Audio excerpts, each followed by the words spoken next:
Blog Talk Radio. Well, hello, listeners. Hello, Divas of the World. My name is Candace Gish, and I'm the host of the Divas That Care Network. I'm the founder of this program, and I'm just so excited that each and every one of you has tuned in today to listen to our amazing guests that I have. You know, for any of you that have just tuned in for the very first time, welcome.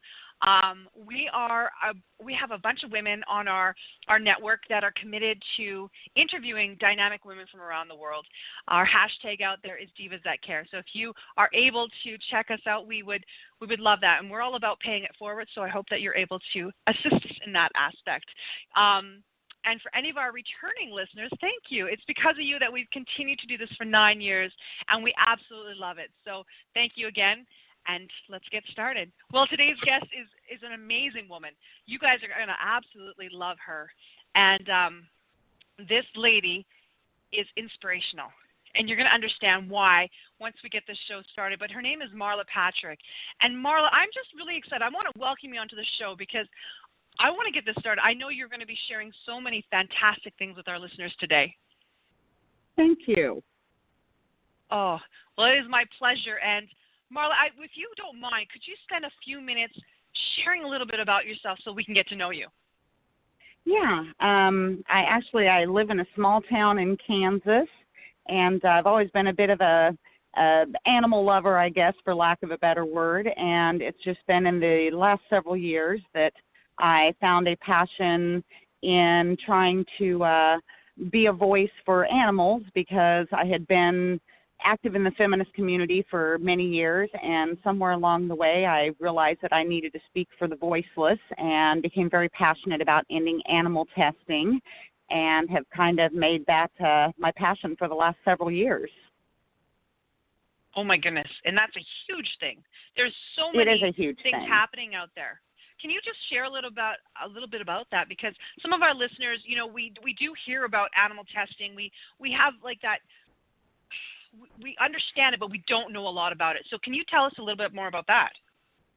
Yeah, actually, there's over 70,000 dogs a day in the U.S. alone being used as animal test subjects, and typically they are born into the laboratory. They spend their entire lives having known nothing but a life of torture and pain.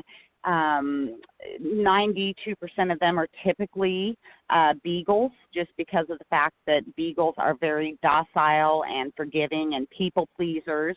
It's the same things that make them such wonderful family members that make them a positive in the laboratory setting, because they know they won't fight back. They know that they'll tolerate what's being done to them. Unfortunately, if what is being done to them doesn't kill them, typically they kill them when they're no longer considered viable testing subjects. I'm lucky enough to have a survivor. Oh my gosh. And just seeing what he went through and what he has been subjected to, not only physically but emotionally, lit a fire in me, and I have made it my passion ever since then to educate everybody that I can and encourage them to get involved, because there are better ways that do not involve torturing animals. Oh, and that just makes me sick to my stomach, that to think that people are still doing this in our time. It's just mind-boggling. You know, I just can't imagine people still testing on animals. You know, with all and that it's legal. Yeah, like it just bothers me. You know, people are standing up for this and they're standing up for this, and do they even realize what's actually happening out there? And what type of laboratories, like we're talking about testing on animals, what kind of laboratories are actually using this? Is this, because that's definitely something that we're going to want to talk about later in the show, because why would we support a company that's actually using animals to test these products on? Exactly. It's everything from household products to cosmetics to medications. I mean, it is such a wide variety. And one of the things that I hear a lot from people are, well, we wouldn't have the advances we have, and we wouldn't have this and that if it wasn't for using animals. And that might have been true in the past, but now there are other methods that can be done. There are, in vitro style, there are computer modelings, There are so many other options that don't involve torturing animals that we're not able to consent to a life such as this. So it's flawed science to boot. You know, it wouldn't be more palatable, I guess, but it would be more understanding if it was like, oh, well, they're just having such great success with it that they just don't laud. Most of the medication trials that they do on dogs, 92% of them fail when they get to human trials. A perfect example is way back when they were testing penicillin on bunny rabbits. They didn't have the results that they thought they needed. Well, it wasn't that the medication was the problem. It was that rabbits did not respond the same to it. So we almost never had penicillin, a life-saving drug, because of it. It's flawed testing. It's flawed testing. And it's funny that it is not more out there. Everybody has, you know, it's not something that people are talking about. Do you think that people are starting to kind of hide it because they think that, oh, well, we're not doing that anymore. That was something we did 50 years ago. We don't do that anymore. Is that what you think people are thinking? Yes, because I was one of them.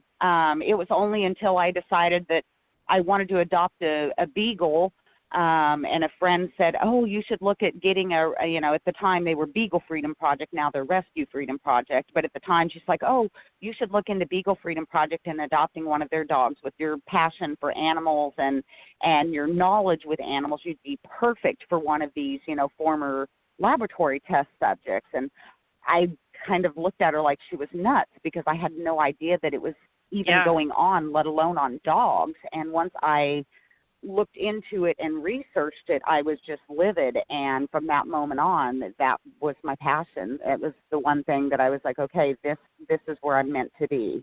And then once getting my Klein and knowing what internal damage he's got and what emotional damage he's got, I feel like I would be doing a great disservice to him if I didn't shout from the rooftops every chance I got.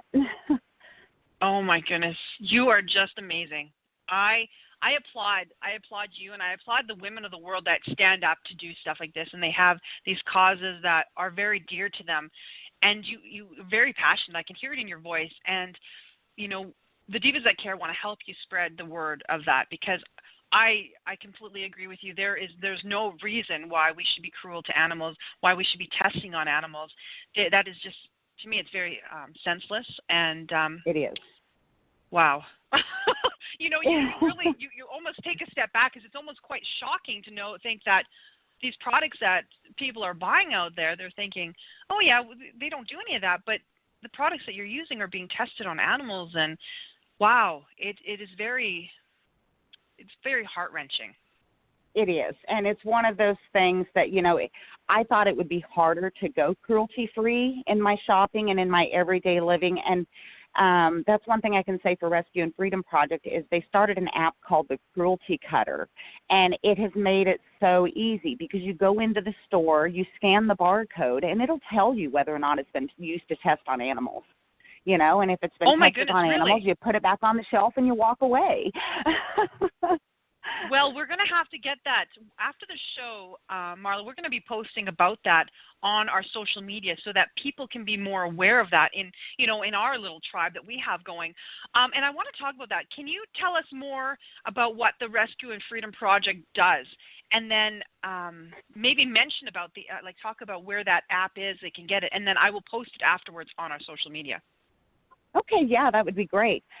Rescue and Freedom Project is all about developing relationships with these laboratories, no matter how dreadful of people that we feel they are, and just basically saying, look, we will ask no questions. Just please don't kill these animals when you're done with them. Please give them to us. Let us take them in. Let us rehabilitate them. Let us, find them good forever homes. They've served your purpose. The least you can do is let them live. So that's basically what to do. And some days it feels like a drop in the bucket because my Klein was one of 6 that was freed from a laboratory in Colorado. And, they got him, no questions asked. They didn't know anything about what was done to him. To this day, we don't. But he's alive, and he's the sweetest dog I've ever had, and I can't imagine my life without him, and he is living proof that their spirits and their souls are more resilient than we give them credit for, and he will have a home with me for as long as his little body keeps ticking. Beagle Freedom or Rescue Freedom Project also is now trying to do a state-by-state strategy of getting laws passed saying that these dogs can't be killed after they've served their purpose, that they must be put up for adoption. They've had several states where they've been successful with that. That's obviously fantastic. It seems like a small thing, but when you look at the grand picture, it's a huge thing. That's 6 or 7 states that don't kill those animals when they're done with them, that have an opportunity to go live out the rest of their lives, in a loving home and knowing something, other than what they had known living in a laboratory setting in a little cage where they never saw sunlight or grass. Obviously, the goal is to end animal testing completely, but until they happen, they figure they can at least work on getting them saved and saving their lives until we can get the final goal of making sure that animal testing is not done. Because in the U.S., it's not a requirement that cosmetics be tested on animals. They just elect to do it. Oh, wow. Okay, well then, Marla, I have a question for you. What do you think the percentage is currently of animals that are actually being rescued from these facilities? Is it low? Is it kind of medium, high? Like, what is?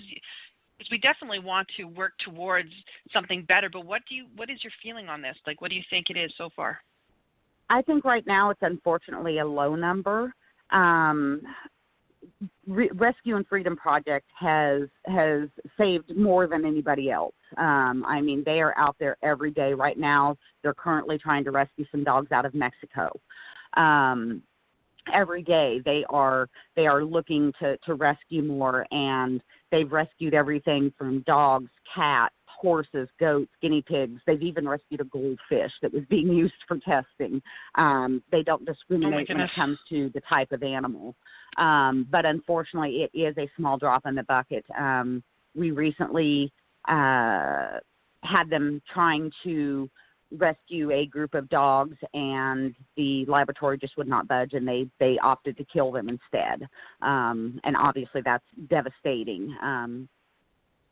But you do what you can where you can, and you keep fighting, and you move on to the next set of animals, and hope that somebody there will be reasonable enough to say, okay, we're gonna do the right thing and let these dogs go have a forever home. Yeah, exactly. Is Rescue and Freedom Project, is that currently just in the United States, or is this in other parts of the world? You mentioned that they're going to Mexico, but is this something that other countries can be a part of? Yes, they are expanding worldwide.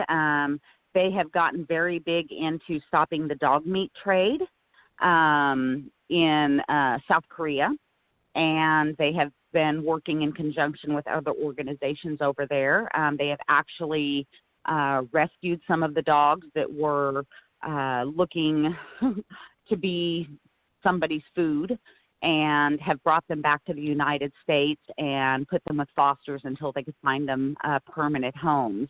Probably the most well-known one was Chi-Chi, who just recently passed, unfortunately, but they had found her in a trash bag behind a place of business with her legs rotting off because they had hung her upside down and left her too long, as graphic and gross as that is.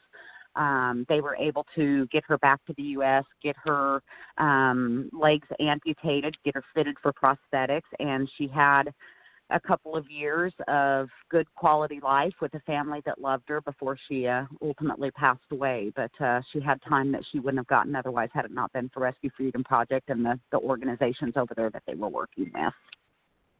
Oh, my goodness. Wow. Wow.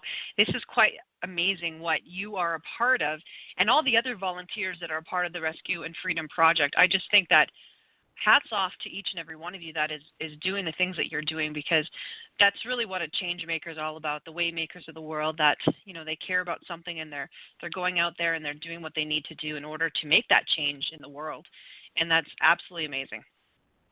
And that's the one thing that I really am proud of Rescue and Freedom Project about, is that It is a group of people passionate about animals that volunteer their time to foster these dogs, to adopt these dogs. When you adopt a dog from Rescue and Freedom Project, you agree to be an ambassador, to help spread the word, to help educate people. And it really is a brilliant but simple strategy, because so many people like me did not know such a thing was even going on. And every person I talk to, I know that they're going to go talk to a couple people, and then those people are going to go talk to a couple people. And it just creates this wonderful ripple effect that will hopefully give us the end change that we're looking for, which is making animal testing completely illegal. That is exactly right.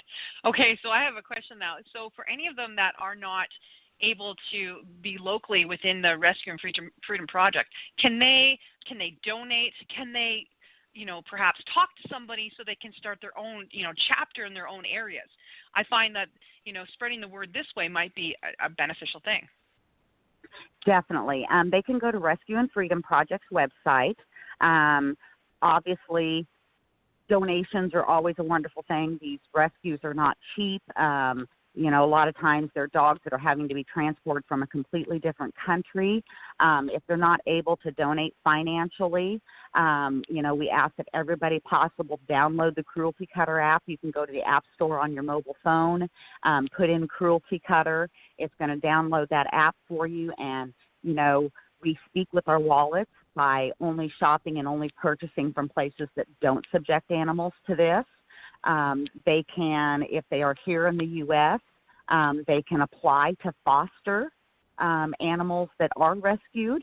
Our fosters are kind of the foundation of thing that we do, because of the fact that they get these dogs when they're the most scared, when they have absolutely no social skills, and they work with these dogs and they get them suitable and ready to go to a forever home. And then if it's something that you feel like, you're up to the challenge, apply to be an adopter. It was the best thing that I ever did. It has changed my entire life.